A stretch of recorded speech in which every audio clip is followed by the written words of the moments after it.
ব্রহ্মপুত্রে পানি কম, পানি দেয়। আমলাতন্ত্র পানি আটকিয়ে রেখেছে, কারণ নদীটা সঠিকভাবে খনন না করার জন্য। আর খনন কাজের রাস্তার টাকা, জনগণের টাকা ৩,০০০ কোটি টাকা দিয়ে ১৯ সাল থেকে এই খনন কাজে শুরু হয়েছে। আপনারা দেখেন তো যে খননের চিত্রটা। আমরা ময়মনসিংহের মানুষও ভালো না, আমরা জামালপুরের মানুষও ভালো না, আমরা কিশোরগঞ্জের মানুষও ভালো না। আমরা কি জানি যে নদী খননের কাজ চলছে এই দিক দিয়ে উচাকিলা, গফরগাঁও, বালিপাড়া, সেইখানের কিছু অসাধু মানুষ নদী খনন কাজে বাধা দেয়। এটা কতজন জানেন? জানেন না। আপনারা জানেন কিছুদিন আগে যারা নদী খনন করছিল তাদের উপর হামলা হয়েছে। আমরা চাই যারা নদী খনন করছে তাদের নিরাপত্তা, আমরা চাই ব্রহ্মপুত্রের নিরাপত্তা, আমরা চাই বাংলাদেশের বর্তমান সরকারের মাননীয় প্রধানমন্ত্রী জনাব তারেক রহমান, তার পিতা সাবেক রাষ্ট্রপতি, বাংলাদেশের খাল স্থপতি, খাল খননের স্বপ্নদ্রষ্টা, তিনি খাল খননের মাধ্যমে বাংলাদেশকে একটি জায়গায় নিয়ে গিয়েছিলেন। আপনিও সেই হাল ধরেছেন। আমরা বিশ্বাস করি আপনার খাল খননের মাধ্যমে এই নদী খননগুলোর প্রকল্প বাস্তবায়ন হবে। খাল যতই খনন হোক, যদি নদী প্রসারিত না হয়, নদীর নব্যতা ফিরে না আসলে খালের পানিও নদীতে আসবে না। আমলাতন্ত্র এই দুর্নীতিবাজ আমলাতন্ত্র যারা টাকা পাহাড় করে, সেই আমলাতন্ত্রের দায়বদ্ধ না, ওরা দায়বদ্ধ, ওরা আমাদের চাকর। রাষ্ট্র টাকা দিয়েছে নদী খননের জন্য। তারা ১৯ সাল থেকে ২৭ সালে মে মাস পর্যন্ত এতটুকু খনন করেছে যা আপনারা দেখছেন। আমরা এর জবাব চাই। আমরা চাই আমাদের নদী বাঁচক, বাংলাদেশ বাঁচক, ময়মনসিংহ বাঁচক। নদী খননের যে দীর্ঘসূত্রিতা, যে আমলাতান্ত্রিক জটিলতা, যে আমলাতন্ত্র লুটপাট, এই অপরিকল্পিত নদী খননের বিষয়ে উনি ময়মনসিংহে এসে সালে বলেন বা ময়মনসিংহে বলেন, উনি একটু ওদেরকে হুঁশিয়ার করে দিলেন যে নদী নিয়ে যাতে কাজ করে। কারণ খালে পানি আসবে কোথায়? খালে পানি আসবে তো নদীতে। জাল, এই জালগুলো যদি সঠিক না রাখা হয় তাহলে কোনো সুফল আসবে না। এই জন্য আমরা আমাদের প্রধানমন্ত্রী ৩ সালে আসবেন নদী জয়ন্তী উপলক্ষে আমরা আহ্বান জানাই, আপনার তরফ থেকে এই একটি ঘোষণা যাতে এই নদী কাজ ঠিক মতো হয়। এই আমলাতন্ত্রের কাছে নদী স্বীকার করা যাবে না। ওরা লোটারা, ওরা মানুষের হক মারে, রাষ্ট্রের টাকা লুটপাট করে, বিদেশে পাহাড় জমায়, বাগান পাড়া তৈরি করে, আমলা পাড়া তৈরি করে, তমুক পাড়া তৈরি করে, ওদের সন্তানগুলো বিদেশে পড়ালেখা করায়। ওদের টাকা অভাব নাই, নাহলে বেতন কয় টাকা পায়? বেতনের স্কেল তো আমরা জানি। টাকার কুমির কিভাবে হয়? এই টাকার কুমির হলো আপনারা আমার টাকা। এই আমলাতন্ত্র মেরে খায়। যে আমলাতন্ত্র মেরে খাচ্ছে সেই ব্রহ্মপুত্রকে, তার কে বলছে আমরা ব্রহ্মপুত্রকে বাঁচাতে চাই?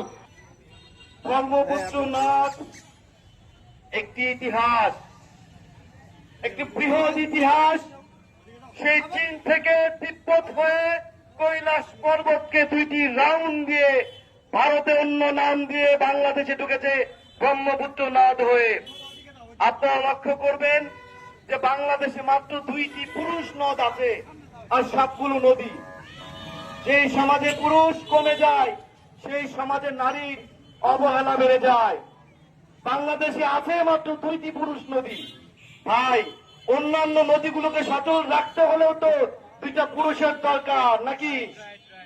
2টা পুরুষ নদকে আপনারা বাঁচান। 2019 সাল থেকে যে দুর্নীতি চলে আসছে, যে অরাজকতা চলে আসছে, আপনারা মনে রাখবেন পানির নিচের দুর্নীতি একমাত্র আল্লাহর কাছে, ভগবানের কাছে, ঈশ্বরের কাছে আপনাদের জবাব দিতে হবে।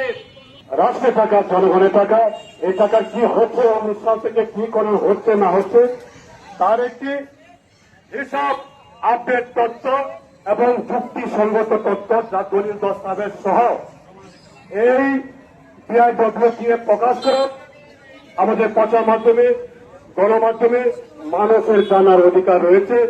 মানুষ এটা জানতে চায় যে 19 সাল থেকে শুরু হওয়া সে ৩,০০০ কোটি টাকার ব্রহ্মপুত্র নদ খনন প্রকল্পের যে হালচিত্র কি আমরা যা দেখি, এটার একজন তাদের কাছে কোনো আলাদিনের চেরাগ আছে কিনা, আমরা সেই আলাদিনের চেরাগটা আমরা জানতে চাই। পানি দে, পানি দে, এ হলো আমাদের ময়মনসিংহের মানুষের চাওয়া পাওয়া। হাহাকার, পানি দে।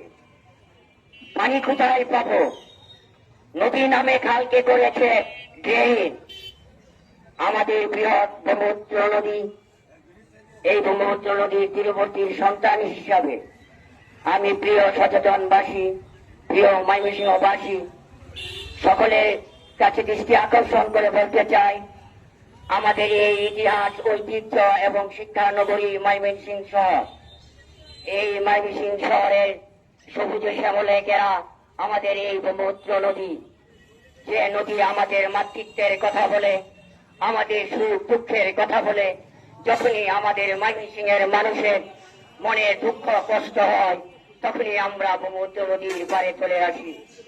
যে নদী আমাদের মাতৃত্বের ছায়া, সে আজকে সেই মাতৃত্বের নদী ময়মনসিংহ শহরের যত ময়লা আবর্জনা, যত ড্রেনের ময়লা, সে আমার ব্রহ্মপুত্র নদী নিয়ে ড্রেন লাগিয়ে দিয়েছে।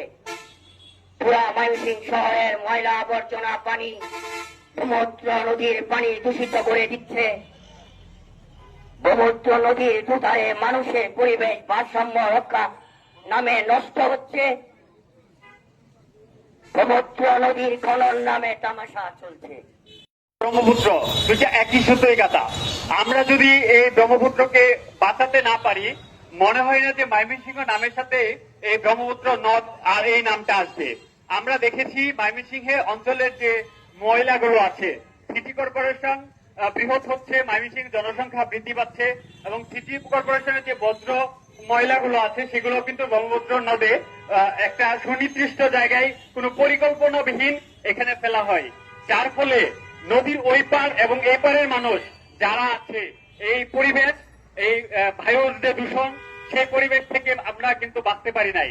সুতরাং আমরা বলতে চাই, ময়মনসিংহ নদের যে খনন যে প্রকল্পের ৩,০০০ কোটি টাকা ছিল, এই ৩,০০০ কোটি টাকার আমরা যথাযথ হিসাব চাই এবং লিখিতভাবে হিসাব চাই। নয়তোবা আমরা আগামীতে আর এই 0 পয়েন্ট দাঁড়িয়ে কোনো আন্দোলন করব না। আমাদের এই আন্দোলনের ভাষাটা আর সঠিকভাবে হবে না। আমাদের আন্দোলনের ভাষাটা আগামীতে প্রতিবাদের ভাষায় রূপান্তরিত হবে। প্রয়োজনে আমরা এই প্রকল্পের সাথে যারা যুক্ত ছিলেন, তারা কে ছিলেন এবং কাদের কাছে এই প্রকল্পের দায়িত্ব ছিল, এই ৩,০০০ কোটি টাকা তারা কিভাবে খরচ করেছে, এবং ময়মনসিংহ, জামালপুর, কিশোরগঞ্জ এই যে 227 কিলোমিটার নদী খননের যে প্রকল্পের কাজ ছিল, এর ভিতরে 227 কিলোমিটার ভিতরে কয় কিলোমিটার করা হয়েছে, আজ অব্দি কত কিলোমিটার পর্যন্ত করতে পেরেছেন এবং কত কিলোমিটার খরচ, কত টাকা হয়েছে, সেটা জনগণের কাছে আমাদেরকে প্রকাশ করতে হবে।